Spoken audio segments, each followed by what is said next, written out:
다 같이 묵도하심으로 수요 예배를 함께 드리겠습니다.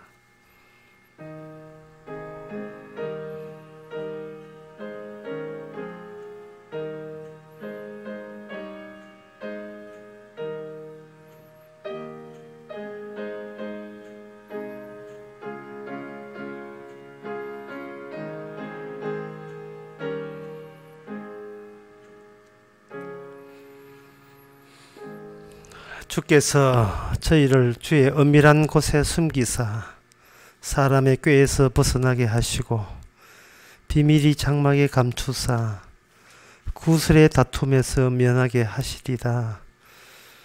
하나님 아버지, 저희들의 싸움과 투쟁이 육이 아니라 악한 영들과 싸우고 있음을 저희들을 깨닫게 해주시고 사람하고 싸우지 않게 하여 주옵소서. 예수님 이름으로 기도옵나이다. 아멘. 찬송가 276장 합시다.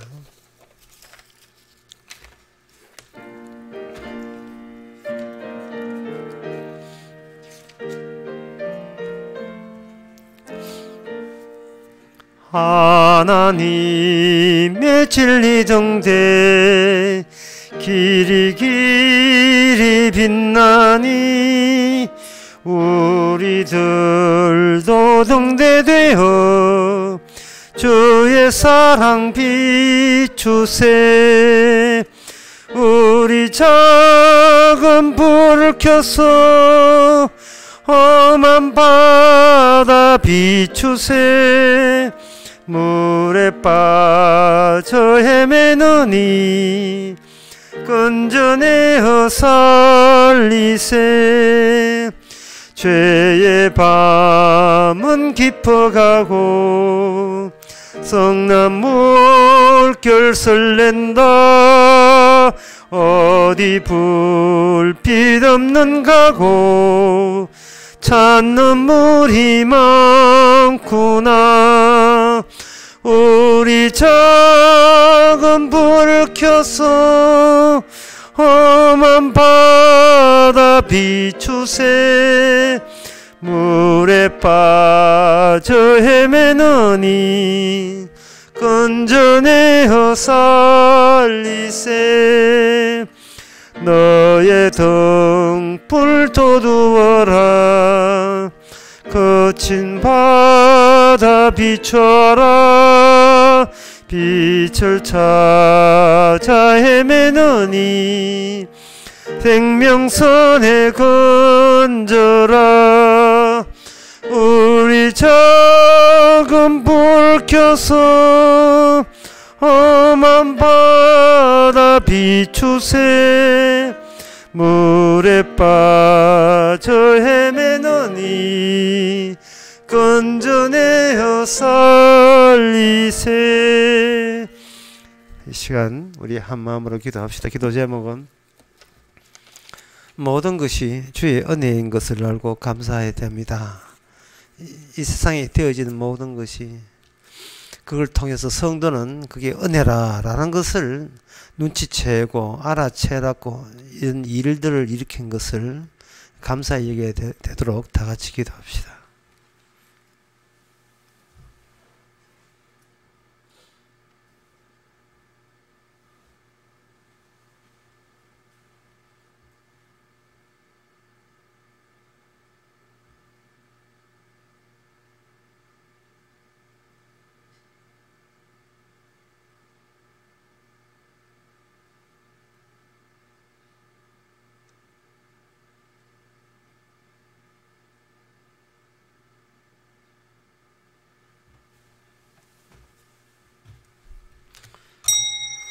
하나님 아버지, 범사에 감사하라고 하신 주의 뜻을 저희들이 헤아리게 하여 주옵소서. 은혜인 것과 은혜 아닌 것을 함부로 나누었던 저희들의 교만을 지적해 주시고 되어진 모든 그 속에서 주님의 희생과 은혜를 발견하고 느낄 수 있도록 저희들의 마음을 비워주시옵소서. 예수님 이름으로 기도합나이다. 아멘.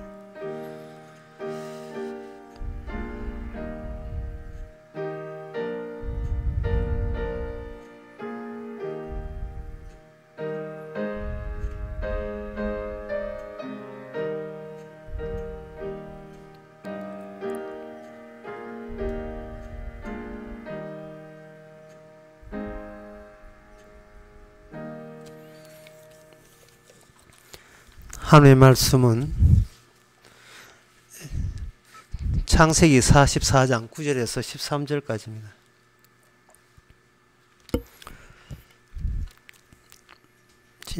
구약성경 70페이지입니다. 제가 읽습니다. 종들 중 누구에서 발견되든지 그는 죽을 것이요 우리는 주의 종이 되리라. 그가 가로되 그러면 너희 말과 같이 하리라. 그것이 누구에게든지 발견되면 그는 우리의 종이 될 것이요 너희에게는 책망이 없으리라. 그들이 각각 급히 자루를 땅에 내려놓고 각기 푸니 그가 나이 많은 자에게서부터 시작하여 나이 적은 자의 것까지 수탐하며 잔이 베냐민 자루에서 발견되지라. 그들이 옷을 찢고 각기 짐을 나귀에 싣고 성으로 돌아오니라. 아멘. 예, 다의 44장 다 읽어 봐야 되겠지만 이 44장 1절에서 방금 읽었던 이 9절 이전의 내용은 요셉이 형들이 원하는 대로 양식을 각인의 자리에 실어서 가득 실어서 보내는 것처럼 모션을 취합니다. 그런데 거기에다가 점을 치는 언잔을 베냐민 자루에다가 몰래 집어넣고 그도 돈도 함께 엮고 집에 가라고 이렇게 보냅니다. 보내고 난 뒤에 요셉이 자기 직원들에게 따라 붙여서 그들에게 마치 몰랐던 일인 것을 새로 알아는 것처럼 깜짝 놀랄 표정을 지으면서 뭐라고 하냐면 너희가 어떻게 악으로 선을 갚느냐라고 이렇게 12조로 나옵니다. 그러니까 그 형들은 무슨 영문인 줄 모르죠. 우리가 돈 주고 양식 얻은 것밖에 없는데 무슨 또 우리가 주인에게 나쁜 짓을 했단 말입니까? 라고 하니까 그 청지기들이 요셉의 직원들이 요셉이 시키는 대로 주인이 점치는 걸 가지고 너희가 훔쳐갔잖아 라고 이야기합니다. 그러니까 7절에서 그 형들이 하는 말이 우리는 결코 그런 일을 한 적이 없습니다. 우리가 만약에 그러한 악심이 있으면 전에 우리가 애굽에서 그 양식 주신 분이 우리에게 돌려줬던 돈을 우리가 이렇게 다시 돌려올 정도로 우리는 성의를 표하고 있는데 어떻게 당신의 주인에서 금원을 도적질 하겠습니까? 라고 하면서 구절에 들어온 거예요. 우리 형제들 가운데 종들 가운데 누구든지 발견되는 그걸 죽여도 우리가 종이 된다 할지라도 우리는 그래서 감수할 정도로 우리는 결백합니다 라고 자신만만하게 나옵니다. 그러니까 요셉이 하는 말이 그래 종이 된지 아닌지 조사해 보면 될 게 아니냐 해서 나이 많은부터 적은 때까지 조사를 다 해보니까 그 잔이 베냐민 자루에서 발견되어서 그들은 도둑했다는 그 혐의를 지고 집에 가지도 못하고 도로 빠꾸 해가지고 다시 요셉 앞에 끌려오는 이 대목입니다. 여기에서 그 형들은 철저하게 요셉이 생각하고 있는 그 세계관에 놀아나고 있는 겁니다. 요셉은 형들을 쥐다 폈다 갖고 노는 갑질하고 있는 거예요. 그러면 이러한 그 갑질하는 양식 준다는 그런 빌미하에 이렇게 갑질해도 되느냐라고 이제 너무 요셉이 심한 행동을 하고 있지 장난을 쳐도 좀 어느 정도지 너무 심한 장난을 치고 있지 않느냐라고 우리가 생각할 텐데 지금 요셉이 이야기하는 것은 요셉이 초점을 받는 것은 뭐냐 하면은 그 베냐민 빼돌리기입니다. 베냐민만 집중해서 생각하고 있는 거예요. 베냐민에 대해서 형들이 어떻게 생각하고 있는지, 아버지는 어떻게 생각하는지, 그걸 지금 요셉은 확인하고 싶은 겁니다. 근데 그 확인하는 방법이 뭐냐 하면은, 바로 지금 갑질할 만한 위치에 있는 요셉이 권력을 동원해서 형들을 정신적으로 유린하고 있다고 보시면 되는 겁니다. 이래 이야기하면 지금 이 하나님의 계시가 갖고 있는 취지가 뭔지 잘 분명치 않지요. 이런 겁니다. 지금 하나님의 관심사는 뭐냐 하면은 예수님의 복음에 관심이 있어요. 마치 요셉이 베냐민에 관심이 있는 것처럼, 거기에 꽂혀 있는 것처럼 하나님은 예수님에 관심이 있습니다. 하나님이 예수님에 대해서 십자가의 복음에 대해서 관심이 있는 만큼이나 관심이 있을 경우에만 비로소 하나님 나라에 넣어주겠다는 것이 하나님의 뜻이에요. 그런데 이 요셉의 형들은 요셉의 그런 취지를 모르고 나름대로의 자기 세계관이 형성되어 있어요. 그런데 그 자기 세계관이라는 것이 과연 전체적인 권력으로 갑질하는 앞에서 그게 자기 간의 세계관인 것이 과연 이게 버틸 수 있는 것이 성질의 것이냐를 따져봐야 됩니다. 평소에 인간들은 그 소소한 일상과 뭐 적은 소득이라든지 그리고 그 짧은 사랑 뭐 이래 작은 그 가지고 나름대로 버티면 버틸 수 있다고 생각합니다. 그러나 그 전쟁에 관한 역사 같은 거 보게 되면 역사 전쟁에 오기 전에 그 젊은이들은 그 자기 고향에서 다 농부로 또는 바닷가에서 어부로 그 단란한 가정을 꾸미는 후복감으로 총각으로 또는 단란한 가정을 꾸민 그런 신혼 살림을 막 하게 된 사람들이에요. 그 나이대가 자기만의 그 소소한 행복을 가지고 나 이것으로 족하다는 식으로 평생을 살라고 버티보지만 그 국가 이데올로기, 그 국가 개념, 국가 이념에 여지없이 허물어져 버리죠.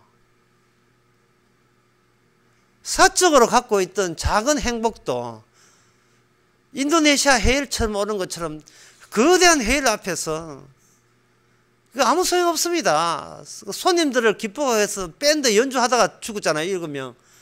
한쪽 이제 드럼법, 색소폰 불다가 죽었지. 뒤에서 물 덮쳐가지고 기타 치다가 죽었다니까요. 뭐, 무엇을 의미하는 이 세상에 대해서 소소한 자기 행복에 말려 있으면 전체를 파악을 못하고 있는 거예요. 마치 학교 때 이제 미술 시간에 미술 선생님이 그림 그리는 요령을 가르쳐 주지요. 이제 그냥 그리지 말고 연필로 스케치하고 대충 대상하고 거기에다가 크레파스나 물감을 칠하면 그림이 된다 이렇게 이야기하죠. 그러면 저 연필을 가지고 희미하게나마 이렇게 대충 그리고 그 다음에 색깔을 칠하면 처음에 그렸던 연필 대상은 나중에 물감 밑에 다 없어지는 겁니다. 다 사라지죠. 국가 이데올로기를 이념이라고 해요. 국가 관념, 전체적 관념을 이데올로기 또는 이념이라고 합니다. 지금 창세기 44장에 40 그전부터 계속 내내 내려오는 것은 뭐냐 하면은 가뭄 들었다는 거예요. 7년 흉년 그리고 7년 가뭄의 시기에 지금 접어드는 거예요. 가뭄에 접어든다는 말은 이 가뭄 앞에서는 흑인도 백인도 황인종도 소용없고 남자 여자도 아이도 어른도 소용없어요. 그리고 국가 권력조차도 이 가뭄 앞에서는 이거는 맥을 못 추는 겁니다. 하물며 작은 행복에 매여 있는 이 야곱의 가족도 가뭄 앞에서는 여지없이 모든 것이 무너지죠. 지금 형들은 자기가 가뭄 속에 있다는 것은 느끼지만 그래서 자기의 소소한 행복이나 이게 위협받는다는 상은 그거 생각은 갖고 있지만 본능상 이 가뭄과 이게 어떤 연유에 의해서 무슨 원리 세계를 움직이는 원리에 의해서 이런 가뭄이 찾아온 걸 몰라요. 그 가문과 베냐민과의 생존 여부와 관련성이 있다는 것은 더더구나 모르죠. 인도네시아의 해일과 예수님이 하나님의 아들 예수님이 십자가 죽으심과 관련성이 있다는 것을 누가 알겠습니까? 사람들이 이게 성경을 보고 이렇게 볼 때는 그냥 빈마음을 보는 게 아니고 소소한 나의 행복이라도 좀 보장해 주세요라는, 뭐 더는 욕심내지 않겠습니다. 작은 행복이지만 그냥 무탈하게 인생 조용하게 끝내주시기 바랍니다. 그러한 작은 기대감 가지고 이제 하나님 앞에 잘 보이려고 성경 보고 잘 보이려고 기도하고 잘 보이려고 헌금하는 거예요. 무슨 크리스마스 그냥 크리스마스, 제가 그 유튜브 강의에서 크리스마스 12월 25일 누가 정했는가? 이 교회가 정했잖아요. 그러니까 교회는 아예 하나님 나라와 결별하려고 아예 작정을 했다고 했어요. 하늘나라에 성경에 크리스마스가 없거든요. 이 12월 25일이 없습니다. 그런데 그걸 정했다는 말은 이제는 하나님 따로 저거 교회 따로 놀겠다는 거예요. 쉽게 말해서 우리 교회만의 소소한 행복에 푹 잠겨서 재미나게 놀겠다는 이야기입니다.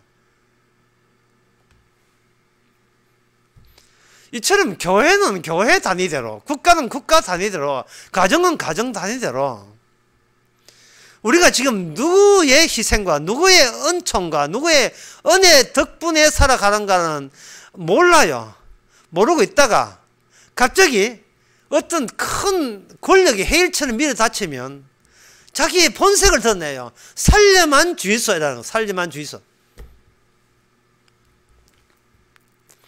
형들은 우리의 보통 일상 인간들이 그냥 표범이 되는 그런 모델이 되는 사람들이라 보시면 되는 겁니다.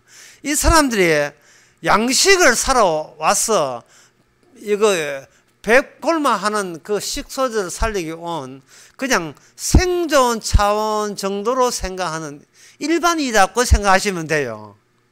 그런데 이 요셉은 그들이 원하는 그 아주 작은 소망을 그냥 들어주면 되잖아요. 요셉이 왜 이렇게 약을 올리고 왜 이렇게 못 살게 구는 겁니까? 요셉이, 우리가 그런 요셉에게 요셉이 왜 자꾸 형들을 괴롭힙니까? 라고 하면 요셉은 이렇게 이야기할 거예요. 이게 힘의 위력이다. 이게 힘의 위력이에요. 다시 말해서 인간들이 소소한 자기만의 작은 행복을 이것만으로 족합니다 하고 겸손에 떨지만 사실은 그것은 엄청난 힘에 복속되어 있다 하고 종속되어 있고 노예 생활을 하고 있는 중입니다. 그게 구원이라고 하는 것은 바로 거기서 빼내주는 거예요. 그런데 형들은 빼낼 생각보다도 이대로만 살게 해달라고 부탁하고 있는 거예요. 교회 와서 사람들이 기본 마음가짐이 살려주세요거든요. 살려주셔도 이 말이죠. 그런데 이 강단에 사도 바울이나 예수님이나 사도들이 섰다면 뭐냐 하면은 죽어도 부활이 있잖아 라는 식의 설교하고 있는 거예요. 죽어도 상관없잖아 라는 설교하는 겁니다. 왜냐하면 목숨을 부지하고 있는 이 갑질에서부터 벗어나는 게 구원이기 때문에 그래요. 목숨 가지고 협박 공갈하고 치고 있는 게 누구냐 하면은 악마예요. 마귀가 거짓한다고 히브리서 2장 11절에 15절에 보면 나와요. 죽기 무서워서 종도로 한다. 종이란 노예거든요. 죽는 게 무서워서 죽음의 노예 생활을 하고 있는 거예요. 거기에 대한 대처하는 인간들이 나오는데 방식이 뭐냐면 살려만 주소예요. 살려만 주세요. 제가 지난 오후 설교 때 그런 이야기 했거든요. 뭐 죽으면 죽이라 그렇게 나가도 급한 일 하면 핸들 확 꺾어본다고. 인간의 타고난 본성입니다. 하나님이고 예수이고 복음은 십자가 없어요. 그냥 아이고 그러면 날 살리라 하고 일단은 숨쉬고 일단은 살고 보자 하는 식으로 휙 꺾어버려요.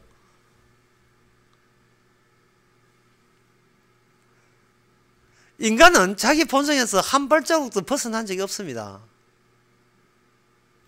그동안 수십 년 교회 다니면서 알았던 그 복음 신학, 그딴 거 무슨 소용이 있습니까? 아무 소용이 없어요.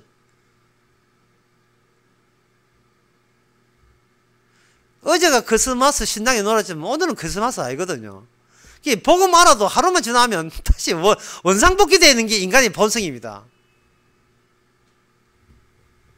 그러니 인간에게, 이 형들에게 그냥 형들이 원하는 소원대로 들어줘 버리면 그 사람은 영원히 악마의 종이 되는 거예요. 그걸 누가 아시느냐? 요셉이 알고, 그걸 누가 아시느냐? 주님이 아시는 거예요. 주님이 자기 백성 빼내는데 실패할 분이 아니거든요. 그런데 정작 주의 백성이라는 사람들은 그러면 이대로 조사원이라고 버티게 돼가는 겁니다. 따라서 요셉이 형들에게 가가지고 자꾸 테스트를 하는 것은 형들로 하여금 반항 아닌 반항을 하는 속성을 갖고 있다는 걸 폭로시키는 겁니다. 의도적으로. 우리 보기에 요셉이 참 못됐어요. 못됐지만 궁지에 몰아넣어 가지고 거의 반발 반항이 어떤 성질로 나타나는가를 보편화시키는 겁니다. 참 어렵죠. 쉽게 말하면 사람은 그냥 좋은 게 좋으면 사람들은 점잖아요. 안 건드리면 다 점잖아요. 좋은 말 하는데 점잖지 좋은 말 하는데 성내 사람 누가 있습니까? 음주운전하는 운전사 세워가지고, 아이고, 기분 좋아서 술 다 자셨으니까, 조심해서 그 운전하시고 집에 가서 편히 주무시라고 하면 어떤 음주운전자도 다 인간성 다 좋아요. 그렇게 하겠습니다. 조심조심 몰아서 집에 가서 하겠습니다. 이렇게 하는 거예요. 그런데 부세요, 더덕하면 화내요. 지 술 먹은 건 생각 안 하고 그냥 화낸다 이 말이죠. 건드리면 화내게 돼 있어요. 인간은 내 거 건드리면 반항하게 돼 있다고요. 지금 그 본색을 지금 요셉은 계속해서 억지로 강제적으로 끄집어내는 겁니다. 반항해라. 근데 네 반항할 수 있는 힘이 내한테는 없다. 왜? 이미 가뭄 들었다. 또는 네가 양식 사러 온 나라가 뭐냐 하면 그게 애굽 나라다 말이죠. 그들이 지금 형들이 요셉이 이뻐서 굽실굽실 그런 게 아닙니다. 무슨 양식 갖고 있다는 양식 소유권의 그것에 지금 그 전체성, 그 권력, 절대적인 권력처럼 자기의 목숨줄 같은 그 권력, 동아줄 같은 거, 그게 있기 때문에 지금 막 한껏 지금 허리를 숙이고 무릎을 꿇고 지금 이래 하는 거예요. 자기가 지금 요셉 형들이 풍년 들으면요, 그렇게 굴욕적으로 나오지 않습니다. 그 인간이라 하는 것은 아무리 지가 잘난 체 해도 권력 앞에, 큰 힘 앞에는 비굴한 존재가 되는 거예요. 요셉은 말합니다. 형들이요, 당신들은 그렇게 살아왔잖아요. 지금 그렇게 살아가고 있고 그렇게 살아왔다는 거예요. 아무리 스스로 자기의 자존감을 내세워도 양식 떨어지면 천하의 비겁한 자가 되어버립니다. 친구 애인 사이 부부 사이 아무리 해도 자기 손해날 일 생기면요, 나오는 것은 오직 배신밖에 안 나와요. 여기서 형들은 무슨 사실을 알아야 되냐 하면은, 사는 것이 정성이 아니고 지금 안 죽은 것을 좀 이상스럽게 생각하는 발상을 해볼 필요가 있어요. 가뭄이 이상한 게 아니라 그동안 가뭄이 안 들었다는 것을 좀 낯설게 볼 안목이 필요합니다. 지금 살고자 하니까 악마의 종이 되잖아요. 근데 생각을 하면, 발상을 한번 바꿔보세요. 나 안 살아도 되는데 라고 생각을 가져보시기 바랍니다. 그렇게 되면 뭐가 생기느냐 하면 비로소 사람이 사는 이유가 생기고 의미가 발생돼요. 그냥 사는 게 살아야 당연하야 하면 그것은 아무런 의미도 없고 이유도 없어요. 내가 누군지도 모르고 그냥 짐승 사는 거하고 똑같이 되는 건 다 된다 이 말이죠.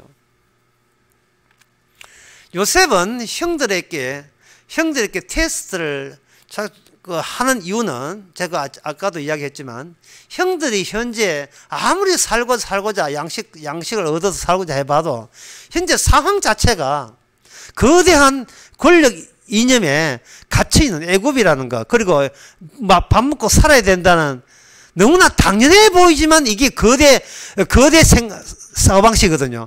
여기에 있을 때에 인간이 어느 정도로 비굴하게 되는지, 자기가 하는 말도 자기가 책임지지 못하고, 나중에는 그것을 본인의 말도 본인이 부정해야 될 그런 정도로 나약한 존재에 불과하다는 것을 형들에게 지금 깨우치고 있는 겁니다. 지금도 마찬가지고 하나님 또 우리에게 올 땐 요셉처럼 와요. 요셉처럼 온다는 것은 늘 테스트를 한다는 거예요. 늘 테스트를 하는데 이 테스트가 테스트가 어떤 차원에서 테스트를 하냐 하면은 우리 자신이 이 거대 권력 앞에서 꼼짝달싹도 못하고 있는 그런 가련한 처지에 놓여 있다는 것을 스스로 알게 만드는 테스트를 하나님은 하시는 겁니다. 그러면 이런 테스트를 통해서 주님께서 찾아오시는데, 그 찾아오시는 그것을 통해서 그 다음에 무슨 결과가 생기냐 하면은 새로운 노선이 여기서 주님께서 준비되어 있다는 것을 깨닫게 하셔요. 그동안 형들이 사는 방식을 고집했습니다. 이것이 내 인생의 노선이라고 우기고 있었던 거예요. 그런데 그 노선이 궁지에 몰려버리면 그 노선 가지고는 대책이 없지요. 그냥 비굴해 주는 것밖에 없어요. 다시 말씀드리면 전체 앞에서 나는 내가 갖고 있다는 게 아무 무의미하다는 것을 깨닫는 거예요. 아까도 이야기했지만 순박하게 토에서 농사 짓는 사람, 독일에서 2차 대전 일으켜서 너 군인으로 와 하면 거기 가서 개죽음 당하는 거예요. 농사 지어서 우리 가족끼리 행복하게 살겠다는 이 소소한 개인적인 꿈은 순식간에 다 날아가 버립니다. 그게 권력의 힘이에요. 요셉이 형들에게 찾아와도 마찬가지예요. 양식을 갖고 있던 애굽의 힘이 요셉이 희망하는 작은 행복마저도 무참하게 짓밟을 수 있다는 것을 지금 계속해서 요셉은 형들을 압박해 오는 겁니다. 당신들이 양식 얻고 집에 가서 맛있게 먹겠다는 거기에 대해서 요셉이 그냥 두지 않고 다시 돌아와! 일부러 언잔을 집어넣어가지고 모함해가지고 다시 집에 못 가게 만들고 요셉 근처 바깥으로 요셉의 힘 권한으로 바깥으로 못 나게 만들어버려요. 그것은 요셉이 형들에게 뭘 주냐, 형들에게 그들이 생각하는 목숨 유지, 목숨을 주고자 하는 게 아니라 요셉은 복음을 주고자 하는 겁니다. 이 복음은 뭐냐 하면 형들에게 하여금 새로운 노선을 발견케 하는 거예요. 새로운 노선에 들어오게 하는 겁니다. 그 노선이 뭐냐 하면 형들에게 버림받은 요셉이 긴 인생을 살면서 자기가 알면서 생산된 거, 만들어진 노선이에요. 요셉이 만든 건 아니죠. 요셉에 주어진 하나님의 꿈에 의해서 만들어진 그 노선에 지금 형들을 거기다 편입시키려고 합니다. 그러면 그 노선은 어떤 노선이냐? 그 노선은 바로 언약의 노선이고, 언약 하나님의 약속 안의 노선이고, 그것은 신약적으로 말하면 하나님의 아들됨의 철저함. 하나님의 아들됨에 대해서는 그냥 가뭄 들면 비리비리 빌고 풍족하면 까불고 그런 우왕좌왕하는 그게 아니라 철저함이라 하는 것은 어떤 환경, 어떤 처지에 있더라도 하나님의 아들됨에 대해서는 하자 없게 만드는 그거 원리가 적용되는 노선, 그것이 지금 요셉이 형들에게 다가가는 이 세상을 다루는 원리입니다. 그 원리 앞에 형들이 지금 놀아나고 있어요. 철저하게 놀아나갑니다. 그 놀아나는 그 목표가 뭐냐? 바로 요셉은 어디서 그것이 포인트로 잡느냐? 내 동생 베냐민 잘했느냐? 베냐민 잘했느냐? 그게 포인트가 됩니다. 요셉은 베냐민에게 베냐민이 제대로 전에 요셉처럼 그렇게 서러운 대우를 받는 게 아니고 제대로 하나님의 사랑을 받는 그런 동생으로서 대우받는지 온통 관심이 베냐민에게 있는 거예요. 베냐민을 잡아두려고 하는 겁니다. 베냐민을 빼돌려고 하는 거예요. 오늘 제목이 베냐민 인질 삼기잖아요. 그러니까 이건 안 빼앗기려고 하니까 이건 요셉 입장에서 억지로 모함해서 억지로 베냐민을 그냥 빼돌릴 수밖에 없어요. 자, 요셉이 자기가 염두에 두고 집중하는 베냐민을 빼돌렸을 때 그 빼돌린 사건을 통해서 다른 형들이 요셉이 베냐민을 극진히 아끼는 마음만큼이나 과연 형들도 요셉처럼 극진히 아끼는 마음이 있는지를 확인해 보려고 의도적으로 언잔을 요셉의 배낭에다가 집어넣은 겁니다. 자, 이거는 오늘날 신약에 와서 똑같이 적용됩니다. 언약의 원리는 그게 반복해서 완성되기 때문에 그렇죠. 하나님의 관심사가 어디냐 하면은 모든 세계가 다 예수님으로 안에서 통일되게 하심이에요. 예수님이 십자가 그 피로 말미암아 죄 사함을 얻는 데다가 하나님은 모든 정력을 힘을 거기다 다 쏟아 부었습니다. 그리고 악마는 모든 힘을 오직 그것을 저지하는 데 다 힘을 소모했어요. 피로 말미암아 죄 사함을 얻는 그것을 저지하는 데 악마는 혼신의 힘을 다합니다. 악마가 인간에게 그동안 양육하고 교육하였던 것은 뭐냐면은 네가 행함으로 구원받는다 이 말입니다. 행함으로, 선행으로, 믿음도 소망도 다 행함에 나와. 행함에 나온 믿음, 소망, 사랑, 그로 구원받는다는 거예요. 그러니까 네가 알아서 네 구원은 네가 알아서 한다는 겁니다. 그런데 요셉의 입장에서는 뭐냐? 형들이 어떻게 하느냐가 문제가 아니에요. 베냐민에 대해서 형들은 요셉이 베냐민을 동생을 생각하는 만큼이나 같이 생각하고 있느냐, 그 여부를 보는 거예요. 그게 구원의 노선입니다. 그렇게 되면 요셉 입장에서는 형들의 행함이나 형들의 목숨 같은 것은 아예 받지도 않아요. 이념과 신앙의 차이점은 뭐냐? 이념이라 하는 것은 죽기 싫어서 죽지 않기 위해서, 죽을 피하기 위해서 뭐 매달리든지 노력하든지 그게 이념이고, 신앙이라 하는 것은 뭐냐 하면은 죽음을 경유한 자만이 비출 수 있는 게 신앙입니다. 더 쉽게 말씀드리면 살아야 되겠다의 의지의 반대말이 뭐냐? 죽어야 되겠다가 아닙니다. 거기 살아야겠다의 의지의 반대말은 의미 없다 해요. 이미 죽었다입니다. 이미 죽은 놈이 무슨 의미 있겠어요? 그러니까 형들은 베냐민만 봐야 되지, 내가 어떻게 베냐민 유역에서 양식 얻어가지고 어떻게 밥 먹고 사느냐. 또 아까 사입사장 1절에서 10절까지 이야기한 것처럼 우리는 나쁜 짓 한 적 없습니다. 우리는 돈도 돌아가져 왔잖아요. 이 정도 같으면 우리가 그 주인님의 은잔을 훔칠 의사가 없다는 게 분명하지 않습니까? 이러쿵저러쿵 이러니까 우리는 정당하고 우리는 결백합니다. 우리는 결코 우리가 순수한 마음은 절대로 해코지 하는 게 아닙니다. 아무리 해봤자 요셉의 관심사는 형들이 얼마나 착하고 훌륭하냐를 보는 게 아니고, 내가 아끼는 베냐민에 대해서 그 아낌처럼 너도 같이 내가 동일한 마음으로 볼 수 있느냐를 보는 거예요.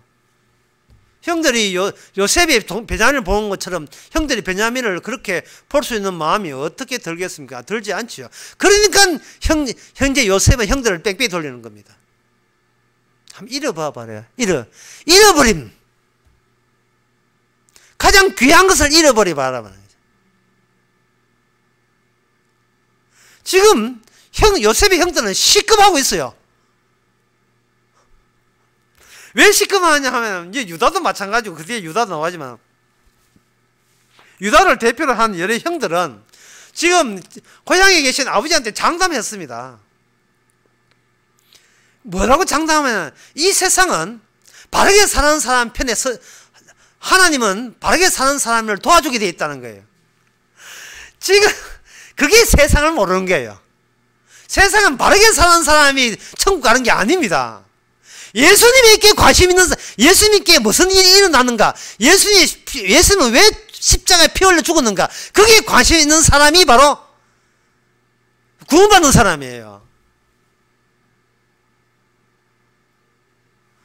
사람들은 어떤 뭔가 자기가 내세울 거 있으면 꼭 뭐가 결부시키냐 하면 내가 열심히 하고 바르게 하고 정직하게 했는 것과 현재 자기 결과를 이렇게 연결시켜요.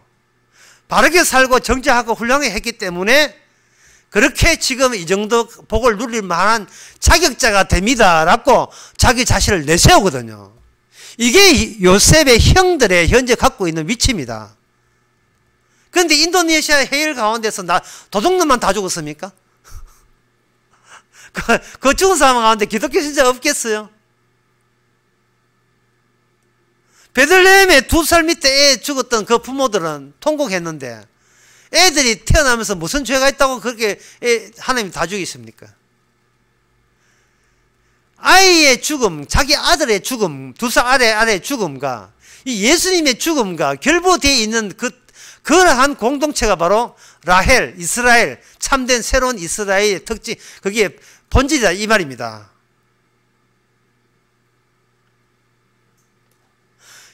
다시 말씀드리겠습니다. 현재 우리에게 가장 중요한 것, 우리가 일상생활하면서 가장 중요한 게 뭐냐 하면 뭐 돈이 중요하고 목숨 중요하지만 악마로부터 우리가 교육을 받은 우리 입장에서 가장 중요한 것은 뭐냐? 자기 정당성이에요.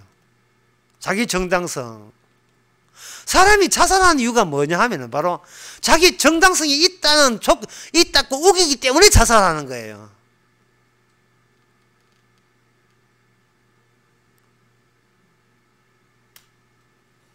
다시 말씀드려서 하나님의 뜻은 우리의 정당성을 키우겠다는 게 뜻이 아니고 사람이 온 천을 얻고도 자기 목숨을 잃으면 무슨 소용이겠습니까? 하나님의 복음을 우리에게 주시고자 하는 거예요. 그렇게 하나님의 관심 갖고 있는 것이 이제부터는 너에게 제일 중요한 것이 되어라. 이 작업에 주께서는 나서시는 거예요. 그러면 우리도 아까도 말씀드린 우리는 아주 마구마구 반항하죠. 저항합니다. 아주 극렬하게 버팁니다. 이거 없으면 못 산다고. 그럴 때는 주님이 어떠하냐, 우리의 정당성 가지고 완전히 장난질을 쳐버려요. 테스트를 해버립니다. 그 정당성이 아무런 의미 없고 아무 슬쩍देख기 소용없는 것이라는 것을 본인이 그걸 느끼는 일들을 일으킵니다. 인생을 통해서. 나 열심히 살았고 정직하고 훌륭하고 조심스럽고 남한테 해꾸지 않고 살았다는 이게 내 존재의 이유가 아니라는 것. 그런 거, 내 잘났다 자랑질을 하기 위해서 내가 이 땅에 태어난 게 아니라는 것. 이 세상은 예수 그리스도의 십자가 복음을 증거하라고 태어났다는 것을 그 안목을 아는 사람만이 새로운 철저한 이미 아들됨이며 확정된 아들됨의 안목입니다. 요셉은 자기가 버림받았죠. 가장 소중한 것 다 잃었습니다. 그런데 요셉은 잃었기 때문에 하나님의 꿈의 계시가 그동안 잃었다고 아까워할 것 같은 그것보다도 훨씬 더 소중하게 애굽을 움직이고 자연세계를 움직이고 가뭄을 움직이고 풍년을 움직이고 흉년을 움직여서 형들에게 내가 느꼈던 이 언약의 진수를 그들에게 공급하기 위해서 주님께서 나를 사용했다는 것을 요셉은 알죠. 그 핵심은 뭐냐? 베냐민 자에 있느냐? 자기 동생 이 베냐민은 오늘 이 본문에서는 이 시간에서는 예수 그리스도의 십자가입니다. 기도하겠습니다. 하나님 아버지, 그냥 소박하게 살면 행복한 줄 알았습니다. 그러나 이러한 무지함을 가만두지 않게 해주신 하나님께 감사합니다. 예수님이 십자가보다도 나의 행복을 더 우선시하는 이 타고난 본성을 여지없이 좌절시켜 주시고 하나님의 아들이 되는 코스로 이끌어 주시니 이 모든 것이 십자가에서 하는 능력인 것을 깨닫게 하옵소서. 예수님의 이름으로 기도합나이다. 아멘. 찬송가 347장 합시다.